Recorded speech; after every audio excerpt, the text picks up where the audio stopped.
Bismillah ar-Rahman ar-Rahim. In the name of Almighty Allah, the entirely merciful and especially merciful. Dear viewers across the globe, I greet you with the greeting of peace. Assalamu alaikum wa rahmatullahi wa barakatuh. Welcome to this program. Welcome to Treasures from the Holy Quran. And I'm reminding you that I'm quite sure that you are ready by now. Your pen and notebook and perhaps a copy of the Quran is very handy to you so that you can take your notes and you can document whatever you want and you can really prepare yourself for extra action after this episode. Welcome to this program, and after greeting you with the greeting of peace, and I always begin with it and end with it because it's something really affects the atmosphere that all of us are living in. One of the ayat, and before one of the ayat, one of the themes that you find throughout the entire Quran, that it focuses on what Allah does not like and what Allah likes. One of the themes that you'll find common in the Quran, and more especially in specific surahs like this surah, chapter number 28, that I covered few episodes on it, is the spread of mischief. It tells us all the time Allah does not like corruption, any form of corruption, crimes, killing, whatever causes problems to humans, whatever causes problems in the relationship between and among humans is something that Allah does not like. And you can find it in the Quran. And that's why before that Allah subhanahu wa ta'ala sent messengers to teach us the good and the bad, the halal and the haram, things that we should adopt and follow in our life, and things that we should not approach. We should not do this and do this. And in this way, Allah subhanahu wa ta'ala gave us the guidelines so that you can lead a happy life. Now, thinkers and philosophers and people in general are thinking of doing something good to their societies and to the world, the entire world. There are some serious and sincere people who are trying to do this. Yet, they are not qualified enough or knowledgeable enough to achieve such a great thing. Therefore, in these situations, we give advice and tips of advice to them all over the world that instead of reinventing the world, they should follow what already has been done, what already has been established by the creator of the universe itself. Why would you try to invent? Why would you think that this is good and you try to experiment and you live with it for many years, and then after that you discover that it's not working?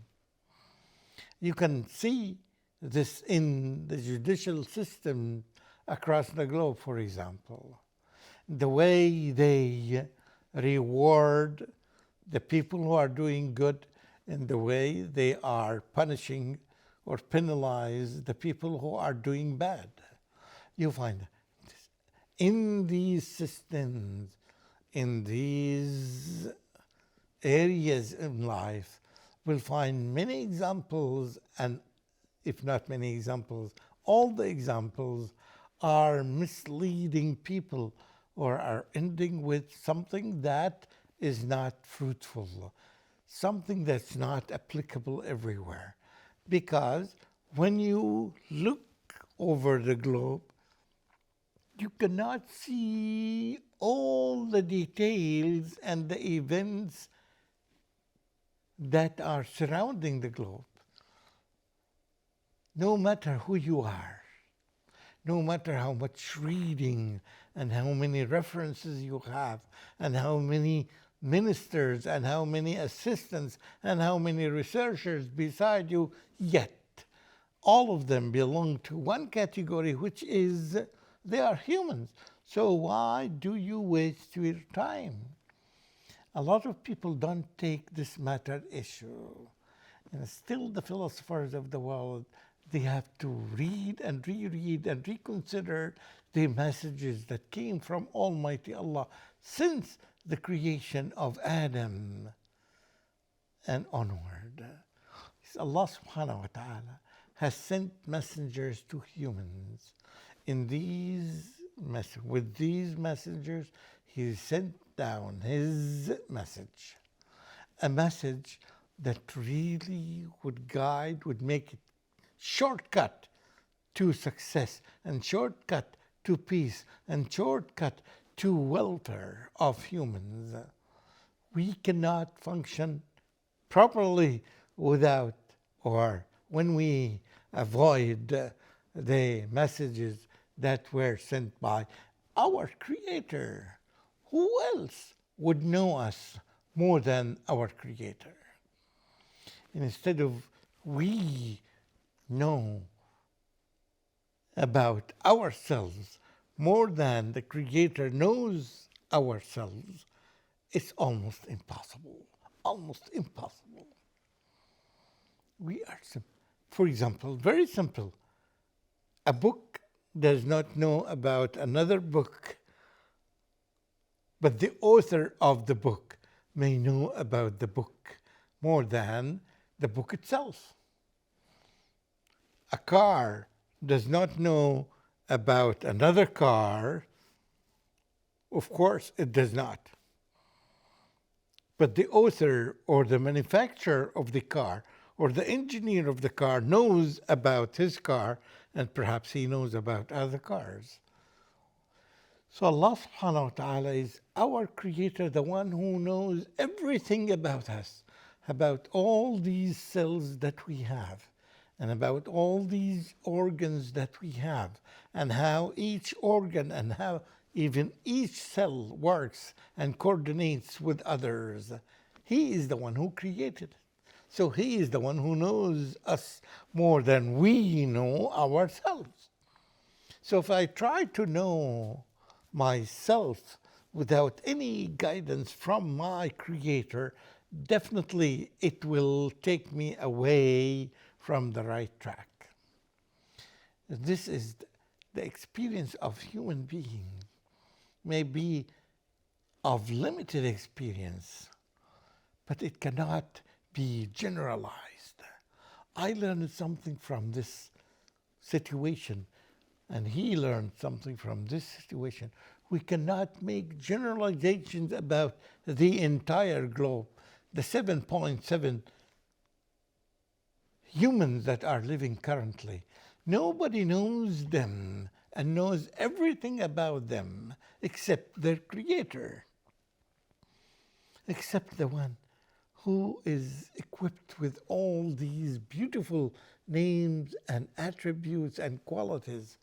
He is Al-Alim, and He is Al-Hakim. He is the all-knowing, and He is the all-wise, and He is the all-powerful, and He is the most forgiving, and so on and so forth. And so therefore, it's very important to know the quality of and the attributes of Allah subhanahu wa ta'ala, our Creator, in order really to understand, to get some sort of an idea of how this world functions and how properly it can be directed by Allah subhanahu wa ta'ala.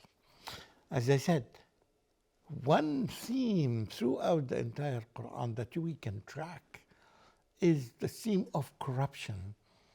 There is a lot of corruption in this system and in this ideology and this kind of practices and in this and there. There's a lot of misbehavior or mischief or simply corruption. Why? The simple answer is that they leave what Allah subhanahu wa ta'ala, our Creator, has commanded us and has asked us to follow, and they try to experiment on things that definitely will fail. From the very beginning, Allah subhanahu wa ta'ala said, "U'budullah," worship, follow, obey Allah, and don't obey and don't worship anyone else. This is the beginning. And anything that begins away from this, definitely it will be misled and it will be misleading for others. So the way you guarantee that you are doing well is that you try to follow the guidance from your Lord and my Lord. He is the same one. There's not one Lord for each one of us. There's only one Lord who is the only creator for the entire universe. And since there is this unity and this is oneness of Allah, it becomes easier for us to follow what He commanded us to do. Look at this wonderful verse in chapter number 28, verse number 83. It goes in line with what I was saying right now. It talks about corruption, kinds of corruption, and tells us how Allah subhanahu wa ta'ala does not like at all this kind of corruption. He is the one who told us to keep away from corruption and forms of corruptions and inventions of corruptions and making up of corruptions, anything that relates to corruption. And therefore, He motivates us. Look at Ad-Dar al-Akhirah, look at Jannah, and you find hundreds, thousands of examples in the Quran and in the Sunnah, and the description and the peace and the enjoyment and the beauty of this Jannah. And everybody is eager to see this Jannah. And the most important thing about it, it's away from corruption. That's what this verse tells us. It's about verse number 83. أعوذ بالله من الشيطان الرجيم. تلك الدار الآخرة نجعلها للذين لا يريدون علوا في الأرض ولا فسادا والعاقبة للمتقين. Roughly can be translated as that home of the hereafter, i.e. paradise, we shall assign to those who rebel not against the truth with pride and oppression in the land, nor do mischief by committing crimes. And the good end is for the muttaqin, for the pious. And you can link it with many verses, not in the entire Quran, even in the same chapter. For example, you can link it with verse number 77 that tells us, وَلَا تَبْغِ الْفَسَادَ فِي الْأَرْضِ, and don't seek mischief on the land or in this world or in this life. Because Allah does not like the mufsideen, the corruptors, the criminals, the unjust people. And here you can find this theme is dominating the entire Quran, because this is one source of peace and welfare and comfort in this entire world, is that when we try to kick out, to keep ourselves away from kinds of mischief and corruption. تلك الدار الآخرة, this paradise that everybody is eager to hear about, and everybody wants to be there, wants to be among those ones who enjoy the beauties and the enjoyment of this place. Allah subhanahu wa ta'ala, we made it, we prepared it, we designed it for those who don't have these qualities. What are these qualities? لا يريدون علوا في الأرض ولا فساد. They don't want to rebel. They don't want to be above others. They don't have the absolute power. All these are negative signs of those people who will never take a chance to be there to enjoy paradise. For those people who seek corruption and who seek rebellions, and they reject the truth and reject the guidelines that come to them from their Creator, they are not qualified to be in that place. Allah subhanahu wa ta'ala said that we designed it for the good people, the people who listen and obey, the people who take the advice from their Creator. No, of course, they take advice from other sources as well, but the main thing is that they take the advice from their Creator. If they are qualified and equipped with these qualities, so they are qualified to be there. Therefore, it is very important for me and for you and for everyone, and it would be great if we can share this with others. Who are the ones who are qualified to be there in the hereafter? As Allah subhanahu wa ta'ala said in this verse and in others, the common quality among all of them is that they are not seekers of corruptions. They are not adopters of corruptions. They do not want to spread corruption across the globe or even in small areas. They are not those ones at all. Rather, instead of those people, they are the ones who are good doers, who are followers of the guidelines from their Almighty Creator. And in this way, we guarantee the safety and the security of this globe that we are living in and that we are sharing. We are not living as individuals on this planet. We have to follow a global system that is the divine system. We do thank Allah subhanahu wa ta'ala for guiding us throughout the entire Quran and the traditions and the sunnah of our beloved Prophet Muhammad sallallahu alaihi wasallam, so that we can live peacefully in this world, and at the same time we can get access to the hereafter, to paradise. Wassalamu alaikum wa rahmatullahi wa barakatuhu. Mamduh Nuruddin.